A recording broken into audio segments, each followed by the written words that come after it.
Hello everyone!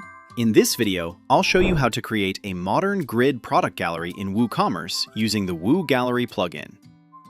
With the Woo Gallery plugin, you can easily replace your default WooCommerce product gallery with a modern grid gallery and choose from multiple grid styles to match your store design. So, let's get started. First, go to the Woo Gallery Global Settings. Under the General Settings tab, you will find the Gallery Layouts option. From here, select the Modern Grid layout, and instantly, 5 unique grid styles will appear below. Select the one that matches your store design and customize the other settings according to your needs.